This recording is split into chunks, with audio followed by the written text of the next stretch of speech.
What's going on, guys? Welcome back to my channel. It's time for another episode of the Never Seen It series where I give you my thoughts and opinions about movies that I've never seen before in my entire life. Do I love them? Do I hate them? But most importantly, do I recommend them to you? Last month in March, my movie watching challenge were films starring former Saturday Night Live cast members. I'm talking Adam Sandler, Chris Farley, David Spade, we got Chevy Chase, Dan Aykroyd, Eddie Murphy, Will Ferrell. You guys get the idea. So it was a really fun month in March, a lot of comedy, but also a few St. Patrick's Day watches as well.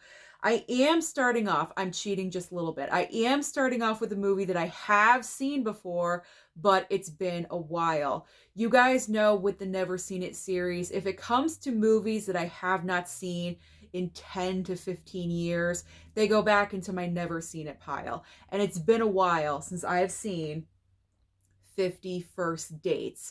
However, this was my favorite watch of the entire month of March because I love the chemistry between Adam Sandler and Drew Barrymore. The Wedding Singer is my ultimate favorite of their collaborations together, but 50 First Dates is just so much fun. I was laughing nonstop. I think Drew Barrymore in this movie is just so adorable, and I love them together. I absolutely do. I know they made a third movie together, I think called Blended. I've never seen that movie. However, I heard kind of mixed reviews about that one. I would love to see them work together again because they're just so good. Their chemistry is so natural. They just have it. So that was my absolute favorite. Now, the next movie in my pile is an Eddie Murphy movie. I was supposed to watch this one before, so I made it a priority this time. It is 1,000 Words. So with this movie, I actually enjoyed this one. And the reason why I say it with like kind of surprise in my voice is because I heard a lot of bad reviews about this film. If you're unfamiliar with 1,000 Words, pretty much in a nutshell, Eddie Murphy is connected to this tree. Somehow, some way, there's this connection. And so with every word that Eddie Murphy says in the movie, leaves are falling off the tree. And once all the leaves are gone, it's like he'll be gone as well. So he tries to stop talking as much as possible in the film. And where Eddie Murphy really excels in the movie is because he has to rely on physical comedy because he can't really speak in the movie. And so that part of the comedy is elevated. Unlike anything I've really seen him do before, I thought he was really, really funny in this film, and I enjoyed it. So I'm not really sure where all the very harsh negative reviews were coming from because you pretty much know what kind of movie you're watching with 1,000 Words. You're not expecting Shakespeare or anything super fantastic. It's just a fun comedy, and I had a good time watching it. So I enjoyed 1,000 Words. All right. Next up is Zoolander. I know, what, I've never seen Zoolander before? No, not all the way through. I have, it's going funky right now because I think the Steelbook is like, I don't know, let's hold it back here. I have never seen Zoolander from beginning to end all the way through. I knew Zoolander as a concept. I know the blue steel look that he gives in the movie that he's famous for. I know all of that. And Will Ferrell is in the movie, so that's why it's the Saturday Night Live film. But you know what? This was just okay. I was laughing during the movie. However, the comedy in Zoolander can get very old very quickly. And so comedy like that just isn't really that funny to me. Like the first time you see it, okay, it's funny, you're having a good time. But as the movie goes on, it kind of like, it gets old pretty quick. So it's not a comedy that I will absolutely go for. If I'm in the mood to watch a comedy, I'm probably going for a comedy in the 80s because that's just my time period that I love. I mean, this was good. Don't get me wrong. I understand why people enjoy Zoolander and why they think it's funny and hilarious. I totally get it, but it's not really my go-to kind of comedy. I did have fun with it for what it was, but it's not a go-to for me. But that's fine with that steelbook. I only paid like $5 for it at Big Lots, so that is no big deal. All right, next up is a Chevy Chase double pack. So I've been saving this double pack for this kind of theme month because Chevy Chase was, I believe, only on the very first season of Saturday Night Live in 1975. And so we have a double pack of two of his movies. We have Funny Farm and also Spies Like Us with Dan Aykroyd. So that was a 2-for-1 with the SNL cast members. Now, if you guys have never seen Funny Farm, I'll do a very quick plot synopsis for you. By the way, I have seen Funny Farm many times, but it has been a while. So because it's in the same package as Spies Like Us, I just threw it in the never seen it pile. But Funny Farm is probably one of my favorite comedies from back in the day. It's total nostalgia for me. So Chevy Chase in the movie plays this guy. He has a wife and he wants to be a writer. And so they live in the city. He has a regular like corporate job. He leaves that. They sell their home in the city and they buy a home in the country and they think it's ideal. They think it's perfect. They have a dog and they think life is going to be so fantastic. He's going to write the great American novel and they're just going to live this perfect life. And what they do not realize is that the town that they move to is hell. Pretty much like it's like the worst place for them to live. All of these antics start happening and so they want to get rid of the house, they want to move, they're on the verge of divorce because their relationship is suffering. Like, this movie is hilarious. I highly recommend Funny Farm if you guys have not seen it.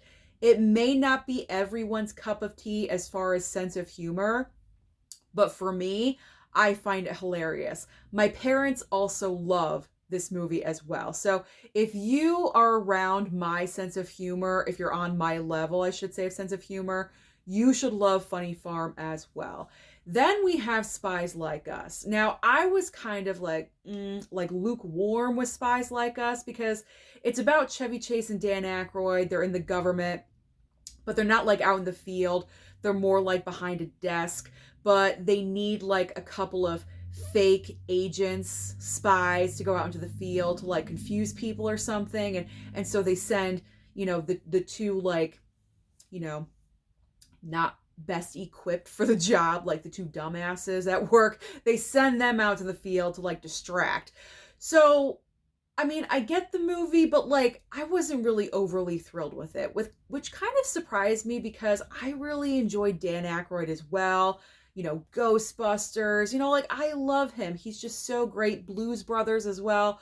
But like with this, I wasn't really a fan. And I don't know, like the chemistry between Chevy Chase and Dan Aykroyd kind of wasn't really there for me. Maybe I just wasn't watching it right. I don't know, like maybe I was distracted or something, but like it's definitely a movie I have to watch again. Obviously, I'm not going to get rid of this because it's attached to Funny Farm. It's the same disc. Like there isn't even two separate discs. There's only one disc. So I'm keeping Spies Like Us no matter what because of Funny Farm. So just a little bit disappointed that I did not enjoy Spies Like Us more than what I did. So that was a little bit of a shame. Okay, so our first St. Patrick's Day offering in the pile. So I feel bad because when I started off my March challenge and I did include the good old Leprechaun collection here, now I had not seen any of these movies. And so my challenge was to watch the entire franchise for St. Patrick's Day. I did not get to do that. I watched the first two movies and that was it. I mean, kudos to me for getting through the first two movies because, well, the first movie is kind of like a cult classic because you do have Jennifer Aniston in the film and that's before she was a major star. And so, I mean, honestly, she's the best part of that movie because it's very clear that she's the only one that can act in that movie. So she's the reason to watch the film. Once you get to Leprechaun 2, it just starts going way down in quality. Like, it is just not as good as the first Leprechaun. Not saying the first Leprechaun is so super and amazing or anything, but I mean, it's only going to get worse from here. And I think I realize that. I know that. So I'm not really like overly looking forward to watching the rest of the franchise, but I will. But I'm kind of proud of myself. I got through the first 2 movies. So 5 more to go. There's 7 movies in this collection pack, so 5 more Leprechaun films I need to watch in here.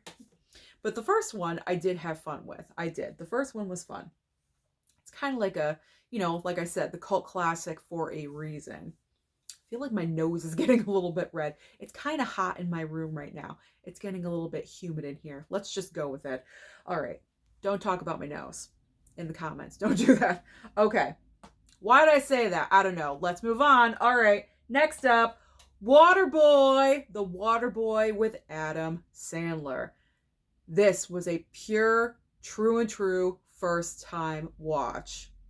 I know, but I finally watched it. I think the reason why I had not watched this movie in so long is because I think I just had like the prior preconceived notion that this movie was just freaking stupid. And I don't like to waste my time with something that is just really freaking dumb. I know sometimes some of the movies I watch are kind of stupid, but they're my kind of stupid. I don't know. Like, I'm thinking it's a football movie, it's a dumb movie, like I don't want to watch this. So that's the reason, I guess, why I never watched The Waterboy prior.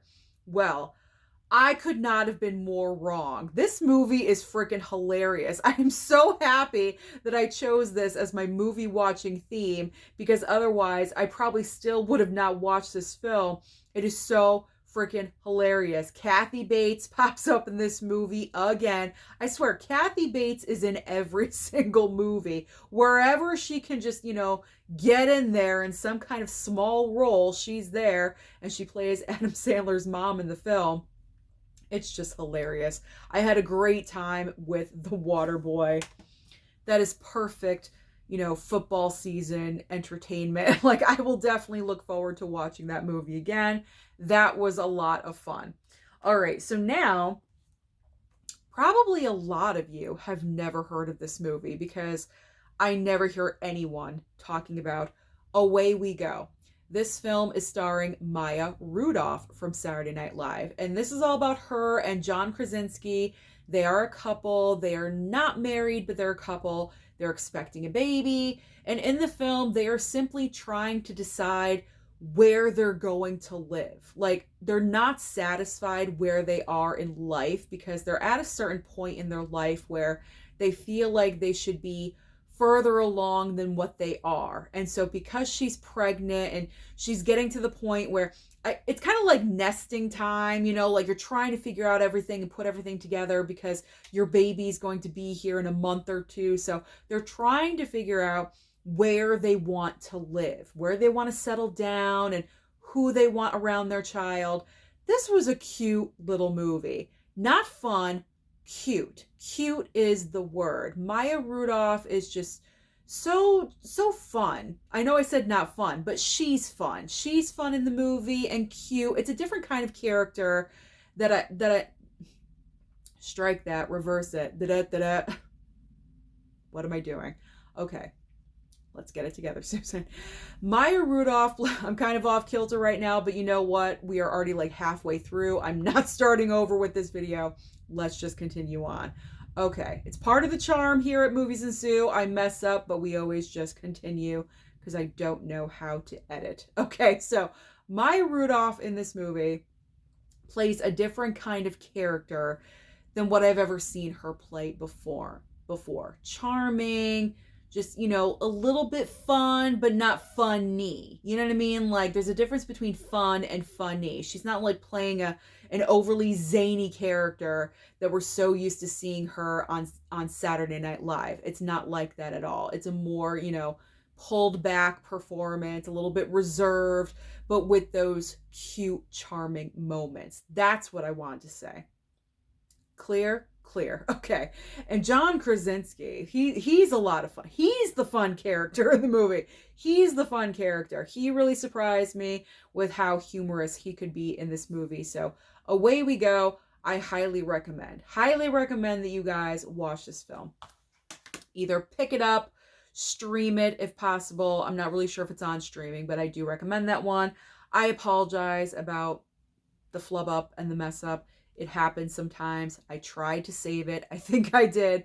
So we're just going to move on with a clean slate. Okay, next movie up is U.S. Marshals. And the SNL connection in this movie is Robert Downey Jr. Yes, Robert Downey Jr. was on, I believe, season 11, the nightmare season of Saturday Night Live back in 1985, 86, something like that. It was a really, really bad year. It was him and Anthony Michael Hall. We'll get to that later on.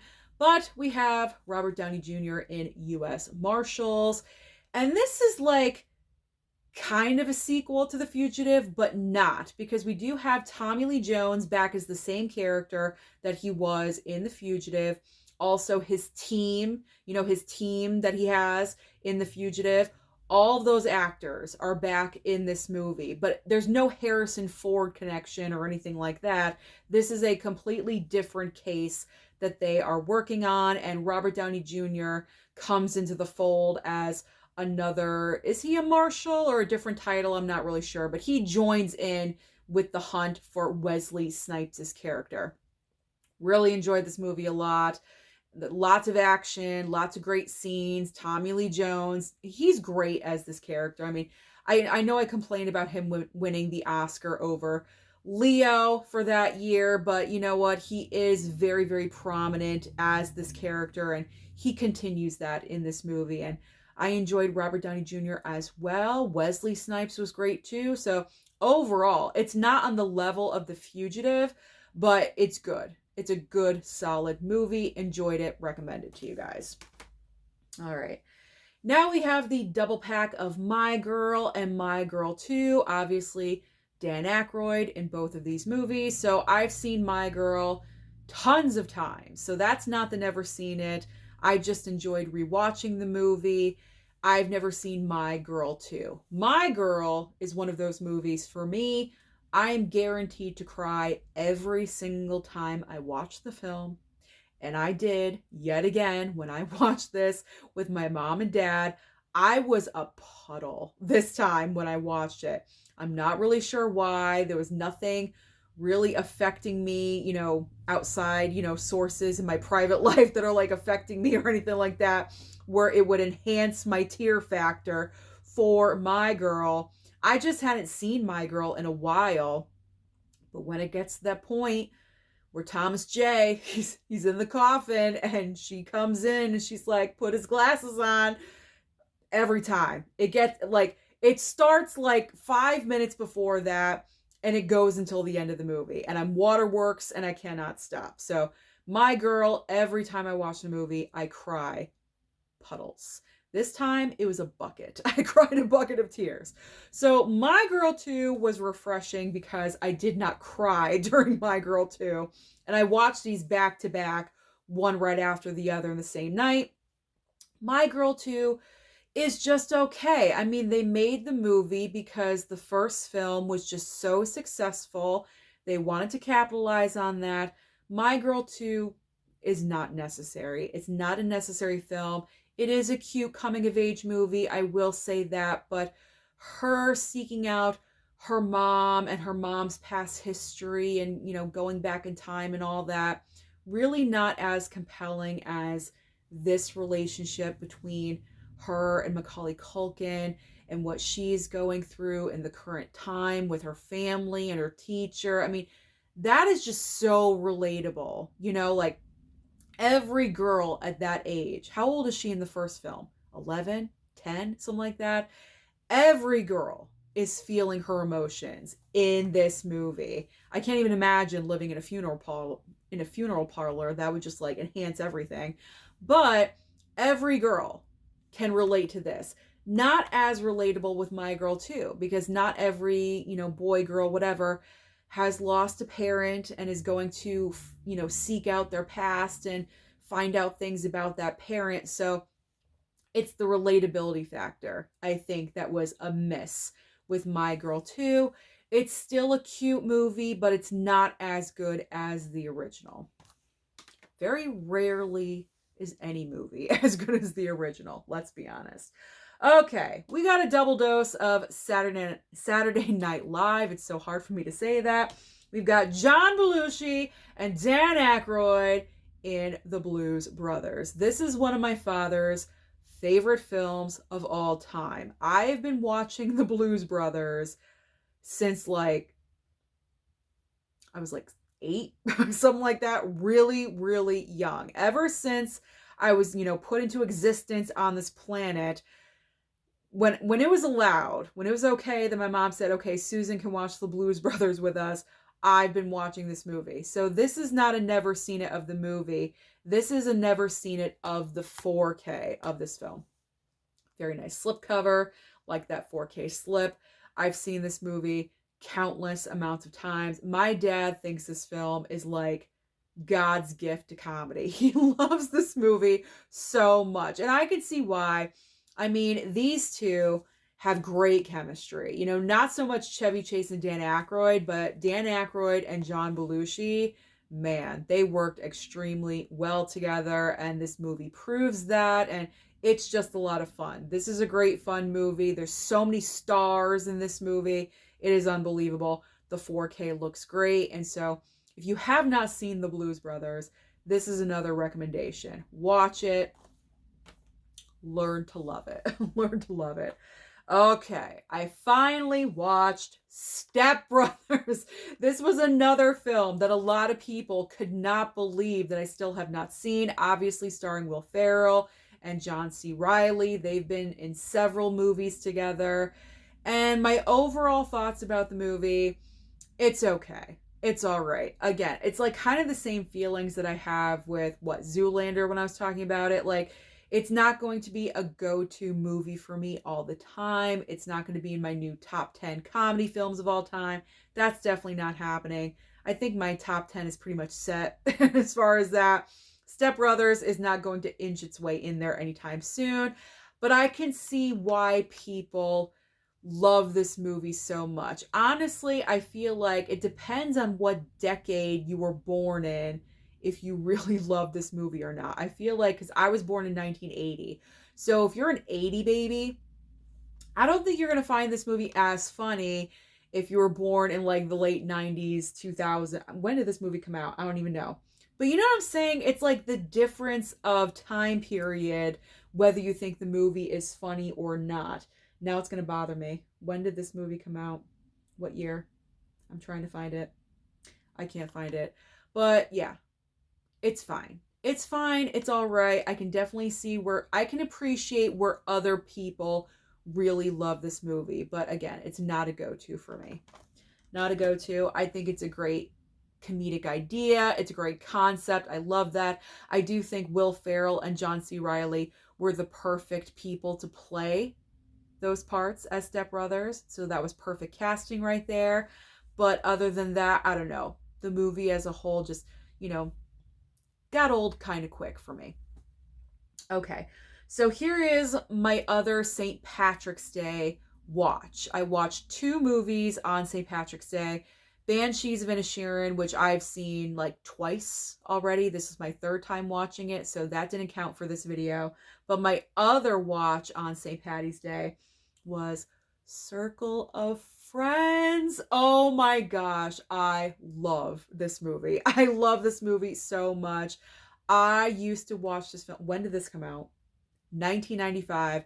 I was 15 years old. I remember watching this film on HBO. I probably wasn't allowed to watch this movie, but I would watch it anyway. I watched this on HBO. I fell in love with this movie because I could identify with the character that Minnie Driver plays in this movie. She plays a girl that's kind of labeled the ugly duckling, even though it's Minnie Driver, gosh darn it. She's beautiful and amazing, but in this movie, she is She's considered overweight in this movie. To me, she looks fine. I'm sure nowadays we would consider her to be fine. She looks normal sized. But back in the day in 95, they're treating her like she's like my 600-pound life or something. And it's not true. She's not that heavy. She's normal. But she's like labeled as the ugly duckling. And no one expects her to really find anyone. Her father, who runs a shop, is trying to fix her up with this creepy guy that she has no interest in because there's really no one else that is, coming to call for her, I guess, I'm trying to say it in a different way. It didn't work. But then we have Chris O'Donnell. Okay, Chris O'Donnell, where she meets up with him at university. Yeah, they're going to college. I think it's like the first couple of days of university, and she sees him and they have an instant connection. This is a great movie. Absolutely great movie. Like I said, I identify with Minnie Driver because, I have been a plus size girly my entire life. And so, especially at 15 years old, when you're not feeling any kind of good about yourself at all, and you're snacking on Doritos and you're watching this movie, I mean, I loved it. I loved it so much. It's still one of like the better coming of age movies, in my opinion. They have such an innocent and pure love for each other. It's not based on sex because, sex is a sin. So they're not having sex at all. It's really all about that connection with another person. It's just so sweet and it's adorable. I love it. I love this movie. So, I mean, if you couldn't tell already, I love it. So if you guys have not seen Circle of Friends, you really, really need to, because it's just so good. Especially for St. Patrick's Day. It's a great watch. It's a great, like, alternative watch for St. Patty's Day. If you don't want to watch, any of the Leprechaun movies, you can watch Circle of Friends. Okay, just a few left, and I'm kind of wondering if you guys are starting to guess which movie I just did not care for. Well, by the thumbnail, you probably know what it is. I just ruined this whole thing. Whatever. Let's keep going. Let's keep going. Okay. Old School. We got Old School. Will Ferrell's in here. Vince Vaughn. Luke Wilson. I saw this movie way back in the day, but if you guys haven't seen Old School yet, pretty much we have a bunch of like middle-aged guys that form a fraternity at a college because Luke Wilson's character buys a house that's like on university property, and they just make it their own fraternity, and it's just chaos like every single night, partying it up every single night. He's hooking up with like college chicks and everything, and Ellen Pompeo from Grey's Anatomy, this was one of like her earliest roles that she ever had, and she's like the love interest for Luke Wilson. So this one's fun. That one is fun. That is one of the better Will Ferrell movies for me, actually. I will say that. All right. I still feel dumb for saying what I just said. I wonder if you're guessing. You already know. It's on the thumbnail. I'm not thinking. Okay. Coneheads. Had to watch Coneheads. When you're talking about Saturday Night Live movies, cast members, things like that, you have to watch Coneheads, because this was one of the original skits from 1975 with Dan Aykroyd, Jane Curtin, and Lorraine Newman. Another SNL cast member played their daughter. Obviously, she does not play the daughter in the movie, but she does have a small part in the film, which was nice. I have not seen this film probably since the 90s, so that's why it's back in the never seen it pile. It was so much fun to revisit this movie. I did not realize how many people from SNL are in this film. Chris Farley's in here. I knew that. He plays the boyfriend of the daughter right here. I think David Spade is in the movie as well. Adam Sandler has like a little bit part in here. It's not huge. There's other SNL cast members in here. So this is definitely a great Saturday Night Live movie to watch if you guys are in the mood. Funny, probably not for everyone. I think like younger kids nowadays would probably watch this film and say, what is this? Like, they would probably like question this movie choice. But you know what? For us growing up in the 80s and the 90s, this was comedy gold, and it still is. So don't question Coneheads. Just go with it. Just roll with it. It's good stuff, I'm telling you. All right, my last three movies all have Robert Downey Jr. in them. So the best of the last three, Only You. Only You with Robert Downey Jr. and Marissa Tomei. I loved this movie when I was growing up. Another film that I would watch on HBO when I was younger. When did this come out? What year? I'm always obsessed with the year because I like to gauge my age. Why am I rhyming everything lately? I like to gauge what age I was when I watched this, but I can't find the year. But I remember watching this on HBO, and I think this was like the moment that I really loved. Like, I fell in love with Robert Downey Jr. because in this film, he is so charming. This is a romantic comedy. You have Marissa Tomei here. The film opens and her character is like a teenager or something, and she is very much into fate and like psychics and things like that. And when she's younger, she is told by a psychic that her future husband is going to be named Damon Bradley. And so because of that, she is obsessed with this. As she grows up, she kind of like, forgets about that, and she does meet someone, she gets engaged, and then randomly one day on the phone, she gets a phone call from someone for her fiance, and guess what his name is? Damon Bradley. And so all of that just like comes back to her as an adult, and she's like, this is fate. This is fate telling me that I need to find him, that I need to go and find Damon Bradley. And so by the phone call, she knows that he's in like Italy or something. So she travels over to Italy to find Damon Bradley. Like, it's a crazy story. Absolutely crazy, but it is just so good. And Robert Downey Jr. is so charming in this movie. He really, really is. Love this film. They have great chemistry together. Like, when they have makeout scenes, like, wow, like, they got chemistry. Like, they work really well together. So, Only You, watch it. So good. So good. A lot of this is my childhood. So if you want to like get a sense of my childhood, watch a lot of these movies, I'm telling you. Okay, so the last two films, yikes. Okay, so, and it's so disappointing because they both have Robert Downey Jr. in them. I love him. You guys know this. I've said it a billion times already. Now, this movie, I was really interested in. It is In Dreams. You have Robert Downey Jr. playing a serial killer, a part that I've never seen him play before. And I love like serial killer movies, thrillers, horror films, things like that. So I thought this was going to be really great. Not so much. You have Annette Bening and also Aidan Quinn, and they play a married couple, and they have like, you think the marriage is okay, but it's really not. They do have a daughter in the movie, and then their daughter falls victim to the said killer. And so Annette Bening in this movie has like visions, and so she can see kind of like where the killer is located and what he's going to do next and the past. Like, she can see things, but it's not like totally clear. She's not exactly a psychic, but it's like a vision thing that she's had her entire life. She's been born with it. So I thought this was going to be a cool movie, but after watching this, Mama Blu-ray didn't even clap.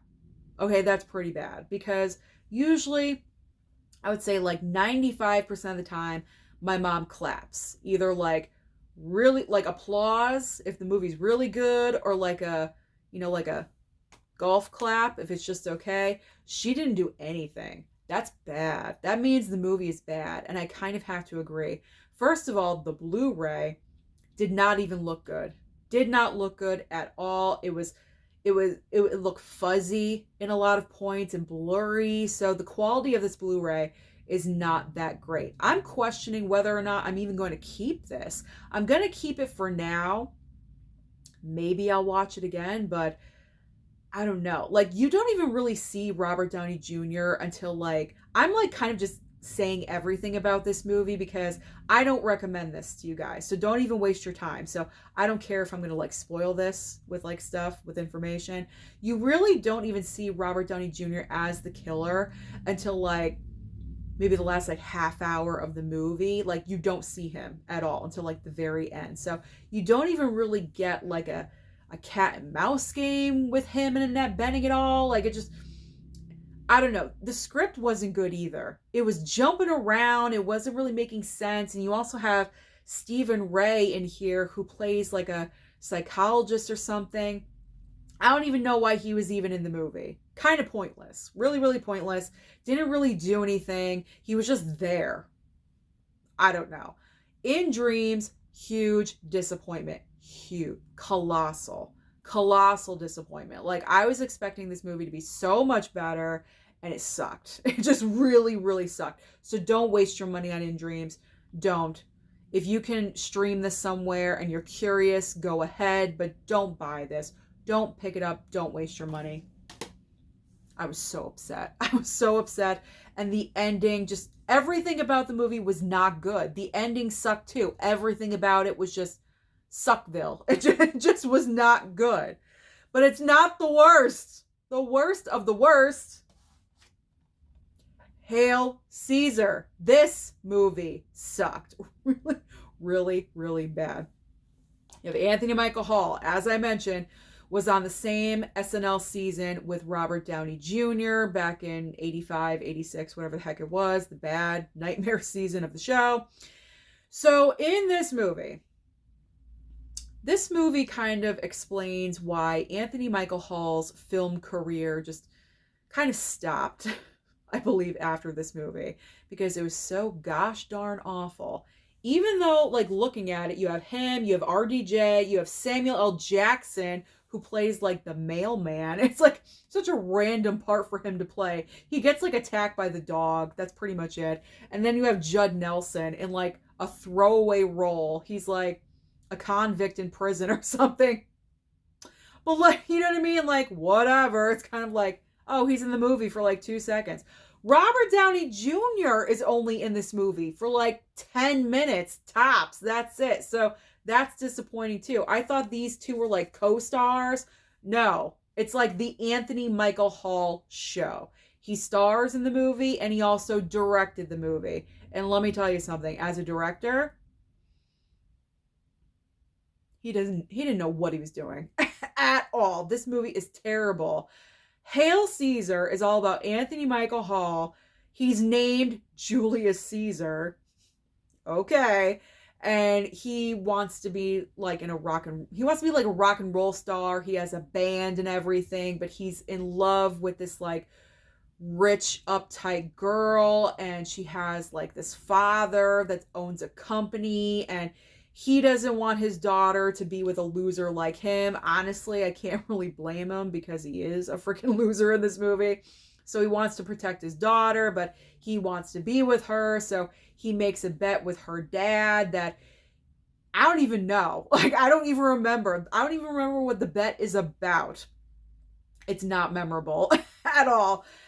And that's it. Like, that's it. That's the point of the movie. Like, he makes a bet with her father, and if he can accomplish the bet, then he gets to stay with his daughter. And of course, the father is throwing obstacles, to try to make him fail, like every which way. Like, this movie's dumb. It's not good. It's not good. It's not good. I was excited for this movie because of Robert Downey Jr. and Anthony Michael Hall. I like Anthony Michael Hall. Breakfast Club, Weird Science. Like, he's capable of acting great in movies like that. Not in this. I don't know what happened with Hail Caesar. I don't know what happened. He didn't write the movie. No. Someone else wrote it. Yeah. Someone else wrote the movie. Thank goodness. But man, he took on the task of directing this thing, and it is god awful. So you don't need this. You do not need Hail Caesar. Very unfortunate MVD. It's got a great slipcover. It's pretty much the only good thing I can say about it, but I will not be watching this anytime soon again. Like, I just can't. I need a break. I need a break from Hail Caesar. It is just too much. So that is the latest round of the Never Seen It series. Again, I apologize for my flubs and my mistakes, but you know what? That is why you come to my channel. I am not perfect by any means. I think everyone knows this by now. My face gets red. I flub up my words, but you know what? I soldier on and I complete my videos no matter what. Comment down below and let me know your thoughts about any of the movies that I talked about today, or if you want to share what you've been watching lately, please feel free to do so. Don't forget to like and subscribe before you leave, and I'll see you next time.